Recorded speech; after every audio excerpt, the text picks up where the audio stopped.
기존에 각각 사업장에서 관리하고 있던 관리 비용들을 하나의 법인으로 통합하게 되면서 이제 관리 비용이 약 1억 원 정도 절약되는 효과가 발생을 했었고요. 물류를 통합해서 이제 진행을 하다 보니 원가에 대해서도 약 5% 정도 줄어드는 효과가 발생했습니다.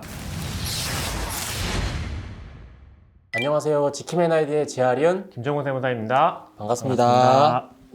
지난 시간에는 기업의 분할에 대한 내용을 말씀드렸는데요. 오늘도 참 흥미로운 주제를 가지고 왔습니다. 기업의 합병에 대한 내용을 준비해 왔는데요. 지난 11월 달 기준으로 SK이노베이션과 SKENS의 합병 소식이 있었습니다. 주주들의 98%가 압도적으로 합병에 찬성한다라는 내용의 기사가 있었었고요. 대기업들도 요즘에 이렇게 합병에 대한 부분을 많이 준비하고 있는 것 같습니다. 하지만 이런 대기업뿐만 아니라 중소기업도 여러 가지 목적에 의해서 합병을 준비하고 실제로 진행을 하고 있는데요. 왜 합병을 해야 하는지, 그리고 합병을 할 때 세무적 이슈들은 어떤 것들이 있는지에 대해서 저희가 실제로 수행했던 합병과 관련된 내용을 말씀드리면서 자세히 살펴보도록 하겠습니다. 수도권에서 유명한 프랜차이즈 버거 전문점이었습니다. 청담 한남동에서 유명한 이제 버거집이었죠. 여기 햄버거집이 메인 상권에 다 위치하고 있어요. 처음에 여기 메인 상권에 위치를 했을 당시에는 각각의 법인들이 따로따로 존재하고 개인 사업자도 존재하는 별개의 사업장이었었잖아요. 처음에 이제 만나 뵀을 때는 이제 개인 사업자 2곳, 그 다음에 법인 사업자 3곳 이렇게 나누어서 매장을 이제 운영을 하고 계셨었죠. 근데 이제 여러 곳으로 분산되어 있다 보니까 브랜드 가치 측면에서 아쉬운 점들이 있었고, 그리고 이제 관리 측면에서도 아무래도 조금 어려운 부분이 있었죠. 그래서 여기 브랜드집이 하나의 법인으로 통합하기 위한 구조조정을 진행을 했었고요. 구체적으로 합병을 이렇게 진행하게 된 이유가 있었을까요? 첫 번째로 방금 말씀드렸던 것처럼 브랜드 가치 향상입니다. 아무래도 여러 법인으로 나누어져 있으면은 브랜드 가치가 분산되는데, 하나의 법인으로 합병을 하면서 브랜드 가치를 조금 제고하는 게 가장 주 목적이었다고 생각하시면 될 것 같습니다. 그 외에 또 다른 합병했던 이유가 있었을까요?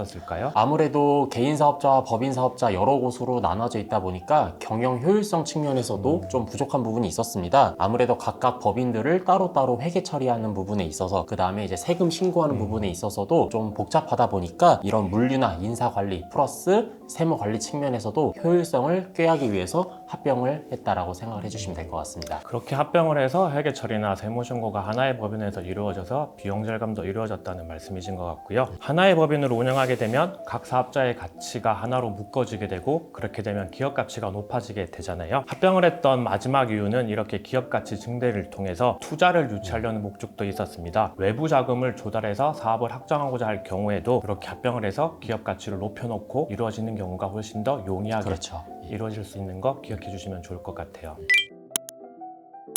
여기 사업장이 어떻게 합병이 이루어졌는지 구체적인 내용을 한번 알아보도록 하겠습니다. 가장 먼저 합병을 진행을 하게 될 때에는 이제 법인 사업자끼리 이제 합병을 진행을 하다 보니까 개인 사업자로 운영하시던 2곳의 업체를 먼저 법인 전환을 진행을 하였고요. 가장 중요한 게 법인 전환을 할 때 포괄 양수도 방법으로 진행을 하였습니다. 법인 전환의 방식도 여러 가지가 있는데 굳이 포괄 양수도 방식을 통해서 법인 전환을 먼저 선행하셨던 이유가 있었을까요? 먼저 포괄 양수도라는 거는 이제 개인 사업자의 모든 자산과 부채를 법인으로 이전을 하는 절차이기 때문에 각각의 자산을 개별적으로 이전을 하는 것보다 훨씬 더 수월하고요. 그 다음에 부가가치세 측면에 있어서도 효과가 있고, 그리고 무엇보다 영업권도 평가해서 넘길 수 있다는 장점도 있습니다. 그렇다면 이제 저희가 법인 전환을 잘 마무리한 이후에 이제 합병과 관련된 내용을 진행을 했는데, 법인 전환 이후에 어떤 내용들을 저희가 조금 준비를 했었죠? 개인 사업자 2개가 법인이 전환되어서 하나의 법인이 만들어졌고요. 법인은 총 3개가 존재하는 상황이었습니다. 그래서 법인 간의 합병을 진행을 했었고, 가장 중요한 것이 적격 합병을 요건을 충족하냐 못하냐에 있었습니다. 적격 합병 요건이란 1년 이상 사업을 영위하는 법인들 간의 이제 합병이어야만 하고, 개인 사업자의 법인 전환이 이루어졌을 경우에 개인 사업자의 이제 사업 영위 기간도 같이 포함될 수 있었기 때문에 1년 이상의 사업 기간을 충족할 수 있었고요. 그 외에 합병 대가의 80% 이상을 주식으로 교부해야 하고, 근무하고 있던 고용자들도 승계해야 하는 요건을 충족해야지만 적격 합병 합병 요건이 된다라고 보셔야 합니다. 말씀해 주셨던 것처럼 저희도 이 용역 사례를 진행을 했을 때 적격 합병의 요건은 이제 충족을 했었죠. 합병을 할 때 가장 민감한 사항은 각각 주주들의 누가 손해가 있으면 안 되기 때문에 합병 비율을 정하는 것이 이제 가장 중요하잖아요. 저희 사례에서는 합병 비율이나 이런 것들을 좀 어떻게 정했었죠? 개인 사업자를 이제 법인으로 전환하면서 하나로 합쳐졌던 법인의 주식 가치를 평가를 해보니 주당 가치는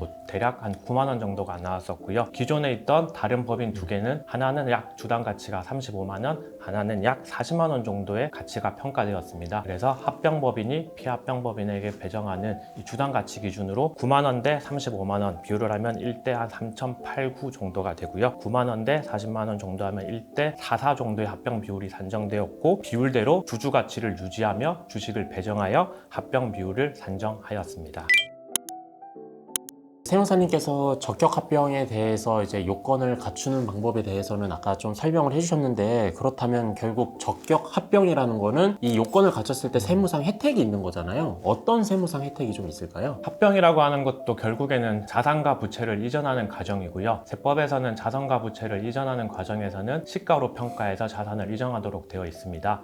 하지만 시가로 평가해서 자산을 이전하게 되면 거기에 상응하는 대가도 지급해야 하기 때문에 상당한 많은 부담이 될 수가 있어요. 적격 합병을 하게 되면 시가가 아닌 장부가액으로 자산 부채를 승계할 수 있기 때문에 시가와 장부가의 차이에 대해서 지금 당장 세금을 내지 않는 과세 이연 효과를 볼 수 있다는 게 적격합법의 제일 큰 메리트라고 볼 수 있습니다. 또 2월 결손금과 세액공제도 승계받을 수 있다는 내용도 있죠? 그렇죠. 합병법인이나 피합병법인이 가지고 있던 것들을 합치게 되면 피합병법인이 가지고 있던 2월 결손금도 합병법인이 써먹을 수 있고요. 또한 기존에 받고 있던 세액공제 항목도 합병법인이 계속해서 세액공제를 받을 수 있다는 것이 적격합법의 또 다른 장점이라고 생각됩니다. 하지만 이제 적격 합병을 하는 시점에 있어서 그때 당시에만 요건을 갖췄다라고 해서 끝나는 건 아니고, 이것도 역시 다른 세액공제 항목처럼 좀 사후관리 요건도 있죠. 적격합병 요건에 대한 효과가 되게 크기 때문에 이거를 사후관리를 유지하면서 계속적으로 합병 요건을 유지하도록 하는 게 필요하고요. 2년 동안 사업은 계속적으로 영위해야 하고, 이제 합병을 통해서 받았던 주식도 당장에 처분하면 안 되는 부분도 있고요. 합병 당시에 승계했던 직원들을 합병한 이후에 다 잘라버리면 실질적으로 사업이 계속적으로 이루어진다고 볼 수가 없게 되는 거잖아요. 그렇기 때문에 고용에 대한 유지도 계속적으로 유지해야 하는 부분이 있습니다. 마지막으로 실제 합병 이후에 세무적인 내용 이외에도 이제 회사에 좀 여러 가지 변화가 있었죠. 저희가 합병 이후에 한번 내용을 차근차근 뜯어서 다시 검토를 해보니까요. 기존에 각각 사업청에서 관리하고 있던 관리 비용들을 하나의 법인으로 통합하게 되면서 이제 관리 비용이 약 1억 원 정도 절약되는 효과가 발생을 했었고요. 물류를 통합해서 이제 진행을 하다 보니 원가에 대해서도 약 5% 정도 줄어드는 효과가 발생했습니다. 가장 큰 성과는 분산되어 있던 각 사업장이 하나로 합쳐지게 되면서 법인의 기업 가치가 상승하게 되었고, 이를 토대로 투자 유치도 이루어졌던 부분이 제일 큰 효과였다고 볼 수 있습니다. 합병은 단순히 법인을 통합하는 것이 아니라 시너지를 내기 위한 의사결정이죠. 그렇기 때문에 진정한 기업 가치 향상을 목적으로 해야 되고, 그러기 위해서는 이제 실사 단계부터 전문가와의 협의를 통해서 내용을 진행을 하시는 것이 바람직하다고 생각이 듭니다. 지금까지 지킴의 나이드의 지하륜 김정우 세무사였습니다. 감사합니다. 감사합니다.